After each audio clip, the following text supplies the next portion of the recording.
You know how they say life can flip on a dime? That's exactly what happened to me at this party.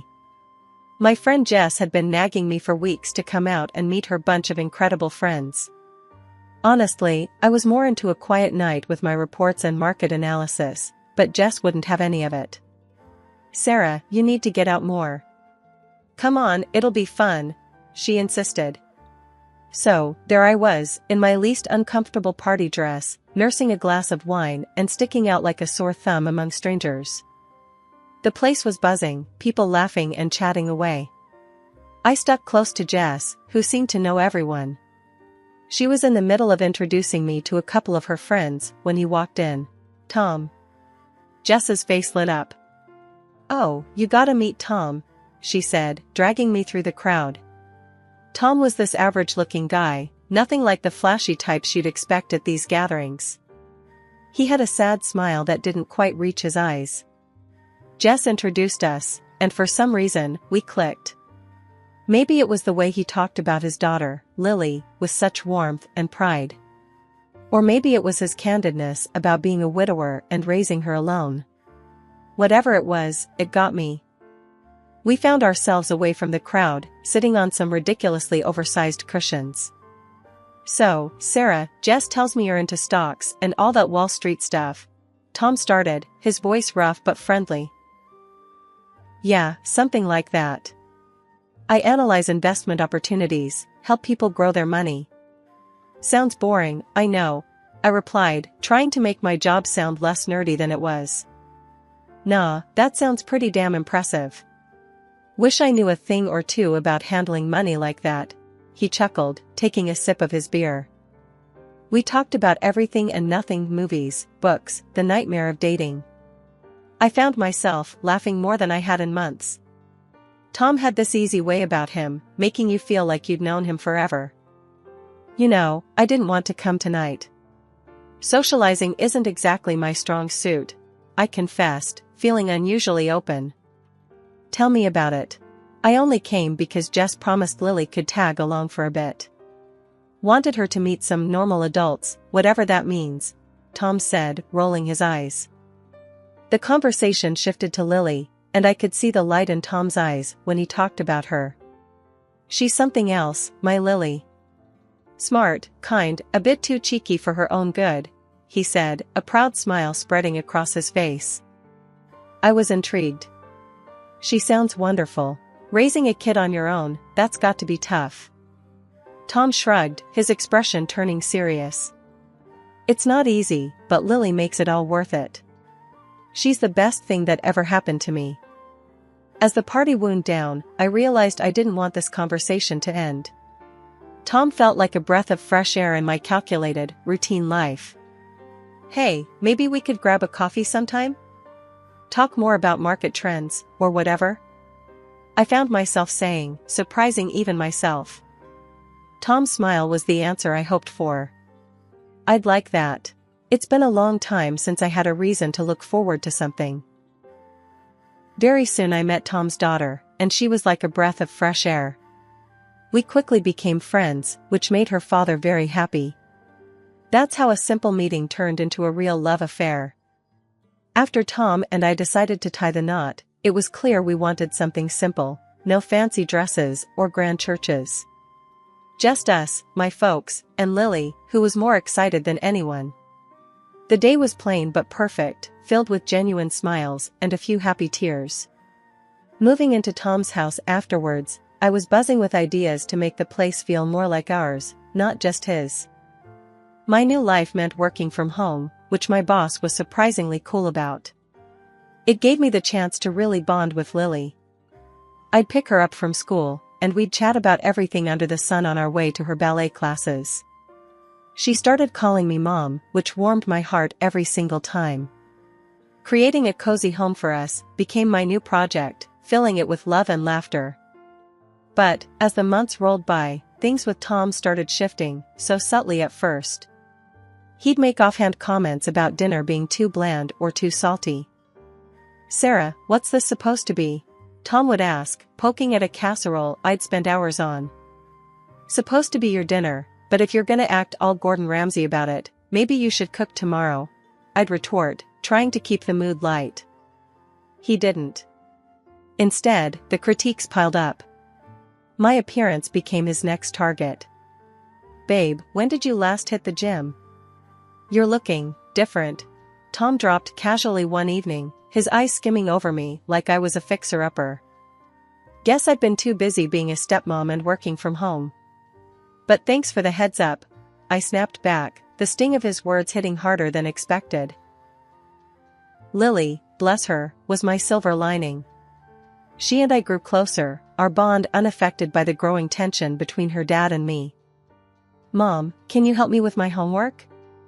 Lily would ask, her bright eyes always looking up to me for guidance. "Of course, sweetie. Let's tackle it together," I'd reply, grateful for her presence and the normalcy it brought. Even as Tom and I drifted apart, Lily and I stuck together like glue. I found solace in our little talks and her ballet recitals. Yet, despite my efforts to keep our home a haven, Tom's dissatisfaction seemed to seep into every corner.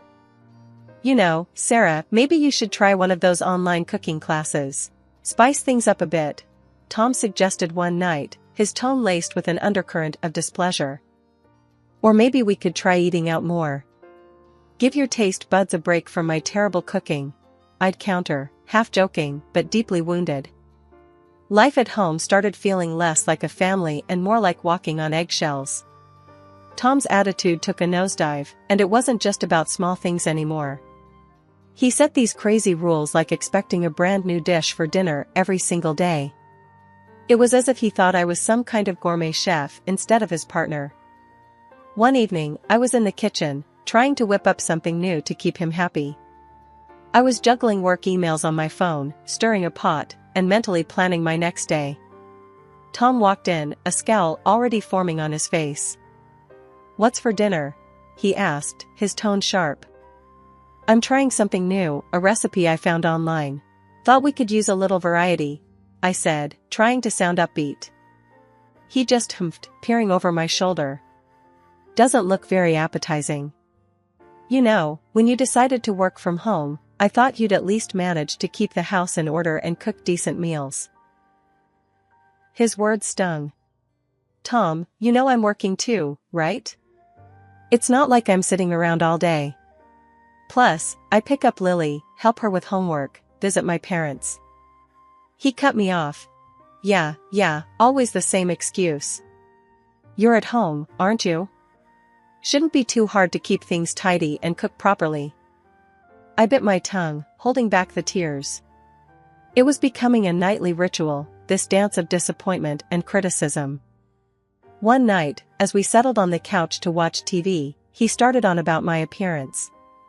Pointing at the women on the screen, he said, "Look at them, they're about your age, right? Why do they look so much younger and better?" I tried to keep my voice level. "Tom, those women have all day to focus on looking good.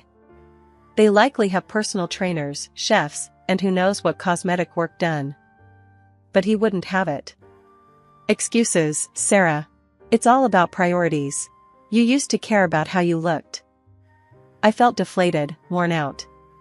It wasn't just about the cooking or the cleaning anymore, it was a constant comparison, a reminder that I wasn't enough. During these times, Lily was my only solace. Now a teenager, she saw through her dad's behavior. "Mom, you don't deserve this. Why do you put up with it? You should just leave him," she'd say, her words filled with worry and anger. But I couldn't bring myself to believe that the Tom I fell in love with was completely gone.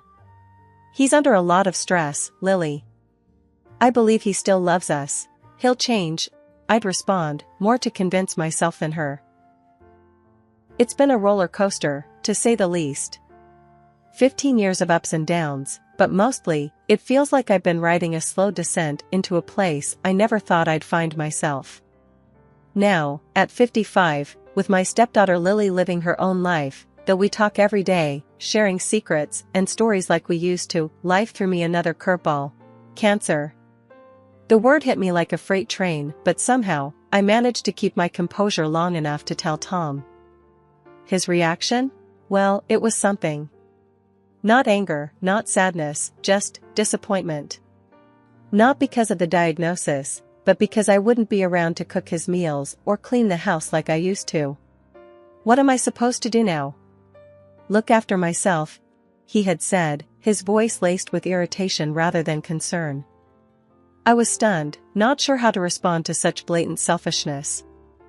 It's not like I expected a dramatic outpouring of love and support, but a little empathy wouldn't have hurt. His lack of concern cut deeper than any diagnosis could.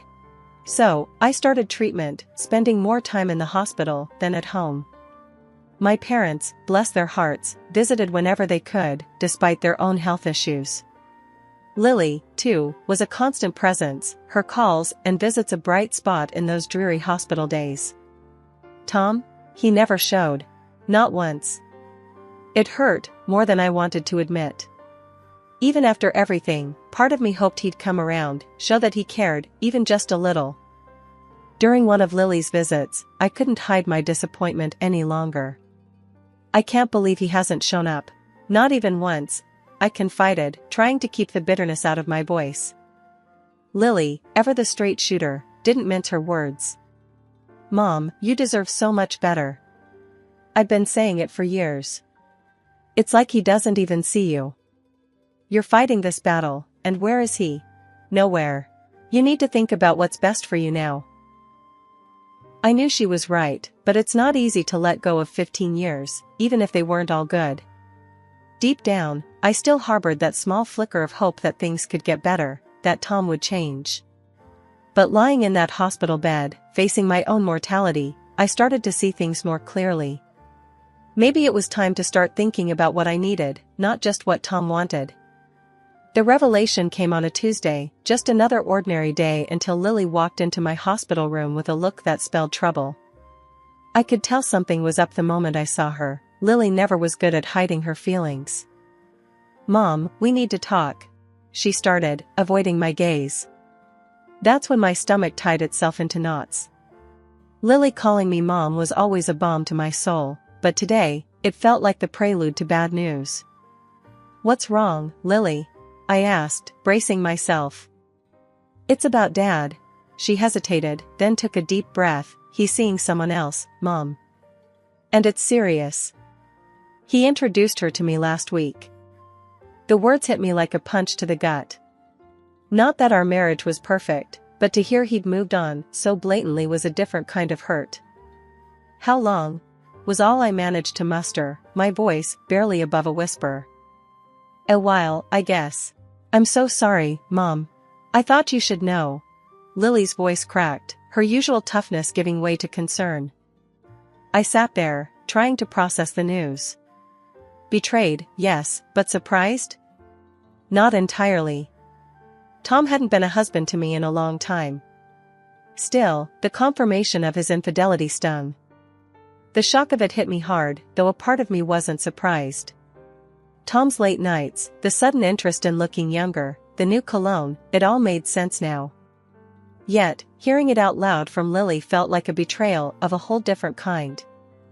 Does he think this is okay? Introducing her to you like it's all normal? I couldn't keep the anger out of my voice. Lily shrugged. He's convinced himself you're already gone, Mom. Says it's time he moved on for his happiness. It's like he doesn't even care about how this would hurt you. I laughed, a harsh sound that surprised even me. His happiness, huh? What about all those years I spent trying to make him happy? What a joke. And that's when it hit me, Tom had never really seen me. Not the real me. He saw a caretaker, a cook, a cleaner, but never his wife. And here I was, battling cancer, while he played house with someone else. For the first time in a long time, I felt a spark of something fierce within me. Anger, yes, but also determination. I'd been living for Tom, worrying about his meals, his house, his happiness. It was time to start living for myself. Lily wiped away a tear, looking determined all of a sudden. What are you gonna do? You can't let him just get away with this. A cold resolve settled over me. Tom's actions, his complete disregard for our marriage, it all clarified one thing. It was time to close this chapter for good. Tell him I agree to the divorce. I said firmly, surprising even myself with the decisiveness in my voice. It's clear he's moved on, and so should I. Lily's eyes widened. Really? Just like that? Yes, just like that. He thinks he can replace me so easily, let him try. But he'll regret this, Lily. Not today, maybe not tomorrow, but one day. He'll see what he's thrown away. Lily stood up, her stance shifting from worried to warrior-like. I'll tell him. And Mom, we'll get through this. Screw him and his midlife crisis fantasy. You're worth $1 million of her. Her fiery spirit in that moment gave me strength. I was about to embark on a tough journey, battling both cancer and a crumbling marriage, but I wasn't alone. I had Lily, and together, we were formidable. Thanks, Lily. We've got this, I said, a small smile breaking through the gloom. It was the beginning of a new chapter, one where I would reclaim my life and my dignity, with my loyal stepdaughter by my side. 2 days had felt like an eternity, each moment dragging on as I lay in that hospital bed, my body fighting a battle I hadn't signed up for.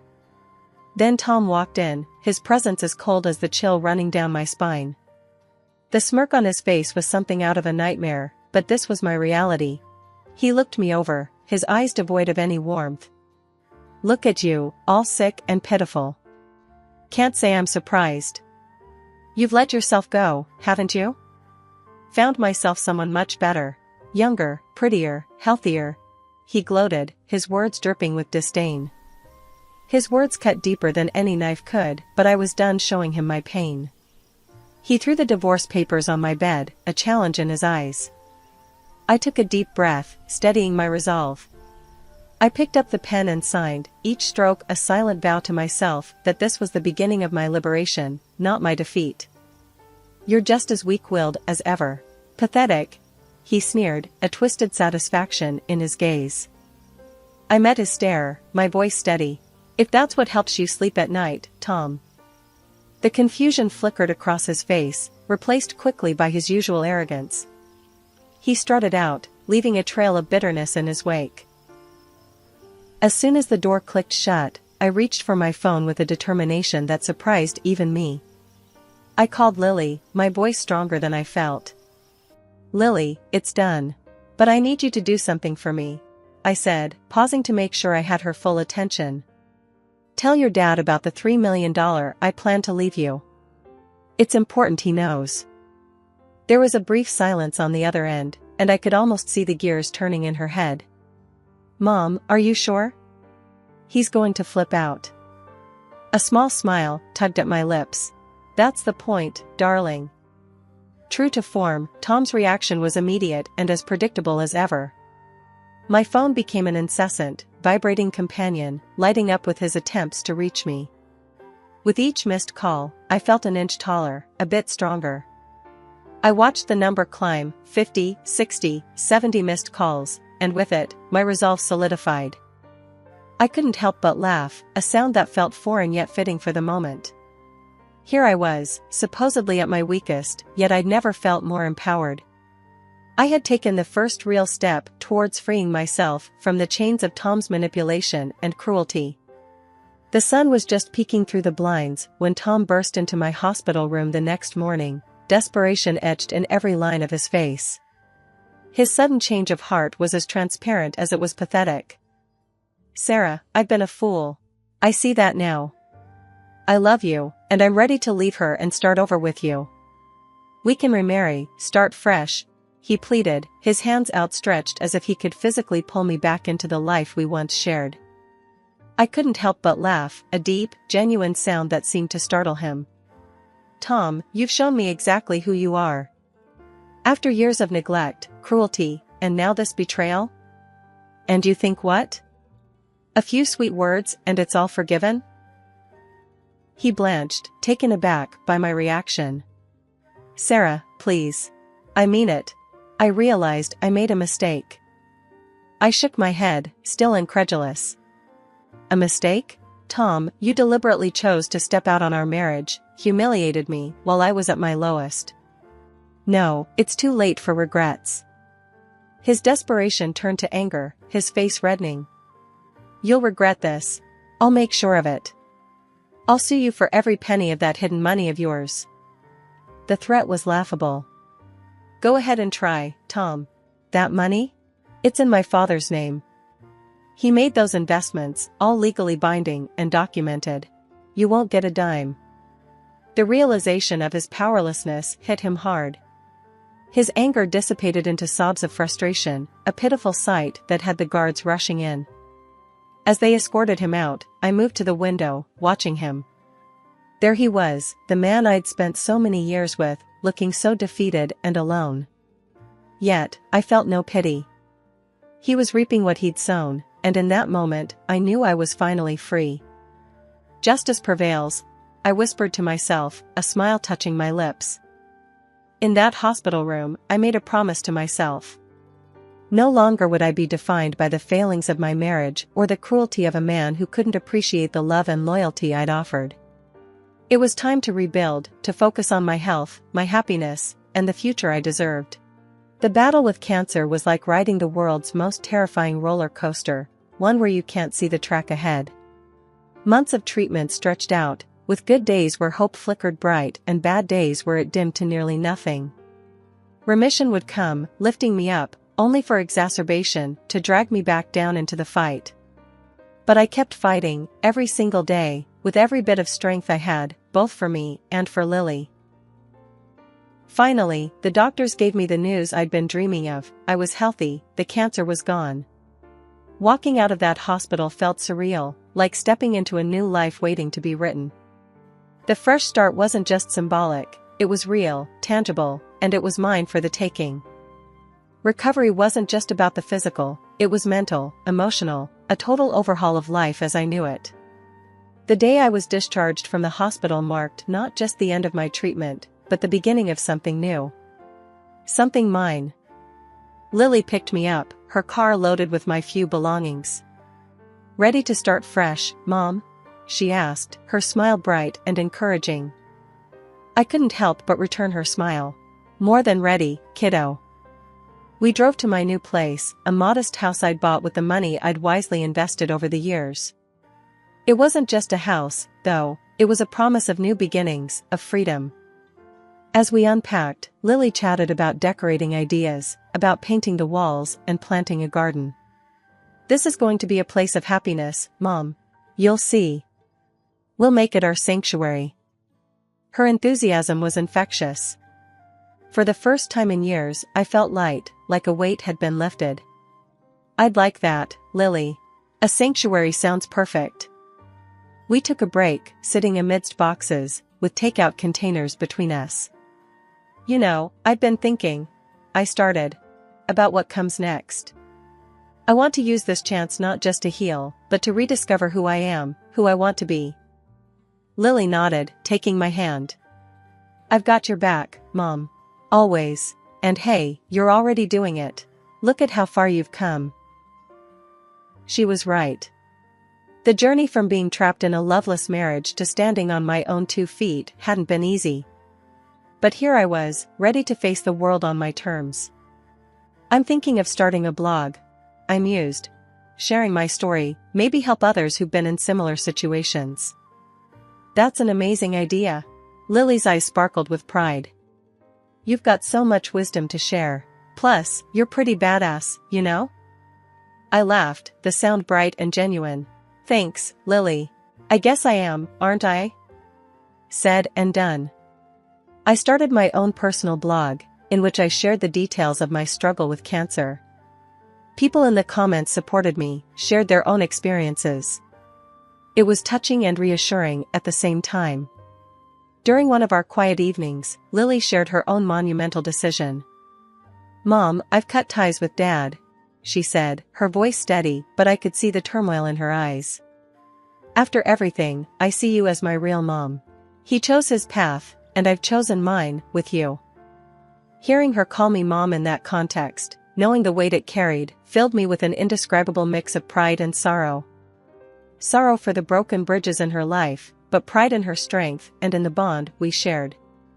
"Lily, there's something I've been meaning to tell you," I started, taking her hands in mine. When the time comes, I'll be leaving everything to you, the house, the $3 million, all of it.